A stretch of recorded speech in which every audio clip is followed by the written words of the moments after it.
Covid की वजह से 29 दिनों से अस्पताल में एडमिट लता मंगेशकर की तबीयत बिगड़ी। अभी वेंटिलेटर पर हैं दीदी। डॉक्टर ने कहा दवाई का हो रहा है असर। 5 डॉक्टरों की टीम कर रही है सेहत की निगरानी। केंद्रीय मंत्री नितिन गडकरी सुबह 9 बजे लता मंगेशकर से मिलने मुंबई के ब्रीच कैंडी अस्पताल जाएंगे। डॉक्टरों से पूछेंगे दीदी की सेहत का हाल।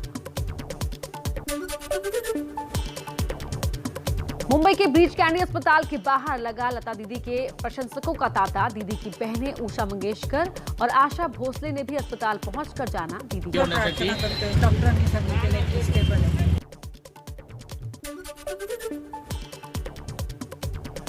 लता दीदी के लिए प्रधानमंत्री का संदेश लेकर ब्रीच कैंडी अस्पताल पहुंचे केंद्रीय मंत्री पीयूष गोयल। कहा दीदी जल्द ठीक होकर लौटे घर। माननीय प्रधानमंत्री श्री नरेंद्र मोदी जी ने भी अपना शुभ संदेश लता दीदी के अच्छे स्वास्थ्य के लिए भेजा है।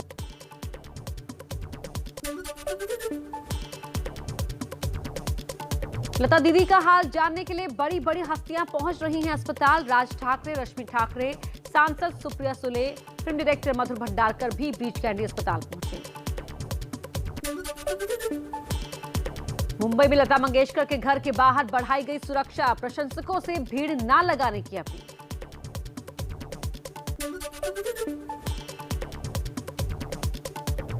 राहुल गांधी आज लुधियाना में पंजाब के मुख्यमंत्री पद के चेहरे का करेंगे ऐलान। दोपहर 2 बजे प्रेस कॉन्फ्रेंस। रेस में सिद्धू और सीएम टंडन।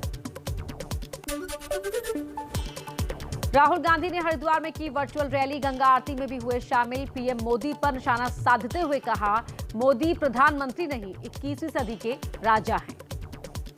नरेंद्र मोदी जी प्रधानमंत्री नहीं हैं, नरेंद्र मोदी जी 21वीं सदी के राजा हैं।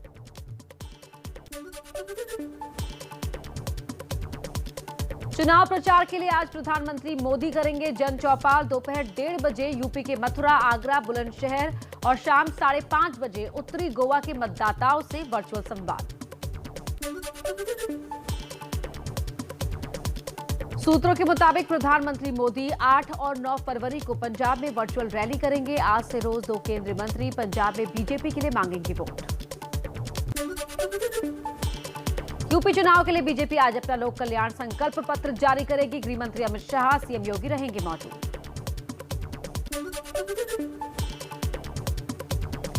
पश्चिमी यूपी में आज भी बीजेपी के दिग्गजों का जमावड़ा। गृह मंत्री अमित शाह बागपत, बिजनौर, अमरोहा में मांगेंगे वोट।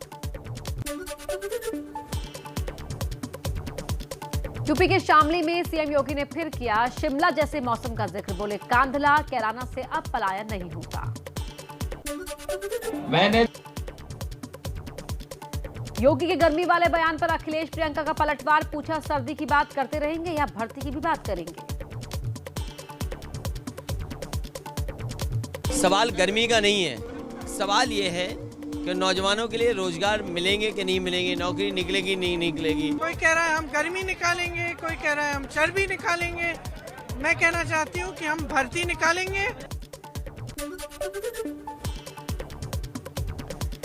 यूपी चुनाव में कानून व्यवस्था पर बात पलटवार। सीएम योगी ने कहा माफिया राज तो अखिलेश ने हाथरस कांड की दिलाई याद।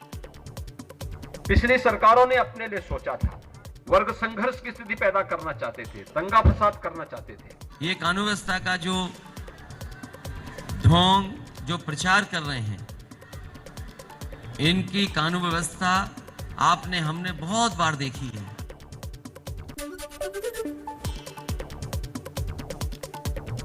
मुरादाबाद में बीजेपी अध्यक्ष जेपी नड्डा का अखिलेश पर हमला। कहा एसपी और गुंडा एक दूसरे के हैं पर्यायवाची। उस समय माफिया दंदनाते थे, आज माफिया दिखते नहीं है, या तो जेल में है या प्रदेश से बाहर है। यह स्थिति आकर के खड़ी है। चलिए आगे बढ़ते हैं और कुछ और सियासी खबरें आप तक पहुंचाते हैं तेज रफ्तार में। आगरा में रक्षा मंत्री राजनाथ सिंह ने कहा योगी आदित्यनाथ ने माफियाओं का सफाया और कानून का राज कायम किया। डूबती एसपी लाल पोटली का सहारा ले रही है। ओवैसी पर फायरिंग मामले में बड़ा खुलासा। पुलिस को आरोपी सचिन ने बताया 28 जनवरी को गाजियाबाद की रैली में करनी थी हत्या। मेरठ और किठौर की रैली में भी कोशिश की लेकिन नाकाम रहे। वारदात के लिए मेरठ से खरीदे गए थे हथियार। बागपत की रैली में ओवैसी ने फायरिंग का जिक्र किया। बोले, मैं गरीबों की आवाज उठाता हूं इसलिए मुझ पर गोली चलाई गई। मैं मौत से नहीं डरता हूं, इंशाअल्लाह ताला मैं नहीं डरता हूं।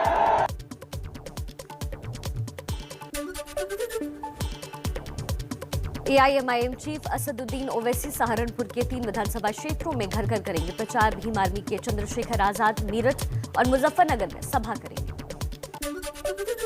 अखिलेश यादव और जयंत चौधरी आज आगरा के एलमादपुर में साझा रैली करने वाले हैं। बीएसपी अध्यक्ष मायावती भी अलीगढ़ में बीएसपी के लिए मांगेंगी वोट।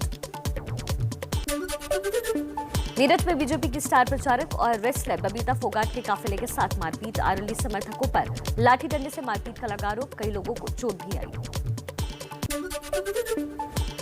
यूपी में अब कम हो रहा है कोरोना का प्रभाव। 24 घंटे में 7,000 से ज्यादा मरीज हुए ठीक। 3,500 नए केसेस भी मिले। आज हो सकता है स्कूल कॉलेज खोलने का फैसला। दिल्ली के सीएम अरविंद केजरीवाल आज से 3 दिन के उत्तराखंड दौरे पर रहेंगे। जनसभा और घर घर प्रचार करेंगे। उत्तराखंड में 14 फरवरी को है मतदान। गोवा में केंद्रीय मंत्री नितिन गडकरी आज बीजेपी का घोषणा पत्र जारी करेंगे। 14 फरवरी को गोवा में होगा मतदान।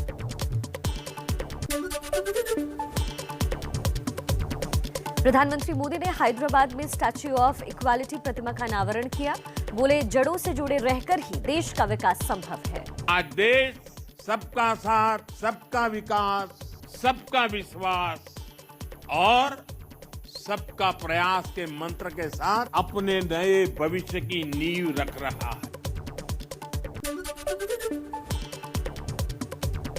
11वीं सदी के भक्ति संत रामानुजाचार्य की याद में बनाई गई स्टैच्यू ऑफ इक्वालिटी ये दुनिया की दूसरी सबसे ऊंची बैठी हुई मूर्ति है। ऊंचाई 216 फीट। इस प्रतिमा को बनाने में 120 किलो सोने का इस्तेमाल किया गया है। हैदराबाद के अंतर्राष्ट्रीय फसल अनुसंधान संस्थान पहुंचे पीएम मोदी ने खेतों में लिया फसलों का जायजा। पौधे से तोड़कर खाया चना। किरीट सोमैया ने शिवसेना सांसद संजय राउत और उनके परिवार पर 100 करोड़ के जम्बो कोविड केयर सेंटर घोटाले का आरोप लगाया। संजय राउत ने आरोपों को बेबुनियाद बताया। घोटाला करके कॉन्ट्रैक्ट लिया है। National disaster management authority chairman प्रधानमंत्री नरेंद्र मोदी जी को शिकायत की है। हवा में बातें करते हैं, ये परसेप्शन बनाने की कोशिश करते हैं। उनके पास बदनामी का बहुत बड़ी मशीन है बदनाम करने की।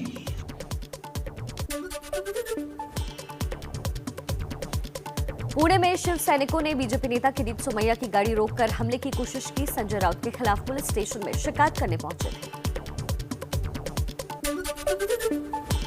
बीजेपी ने किरीट सोमैया की गाड़ी पर हमले की निंदा की। पीयूष गोयल बोले, आरोपों में सच्चाई है इसलिए शिवसेना में डर है।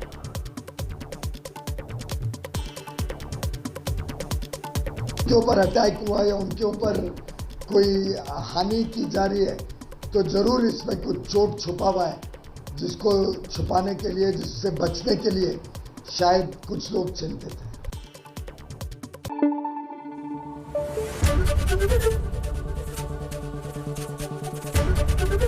एबीपी न्यूज आपको रखे आगे।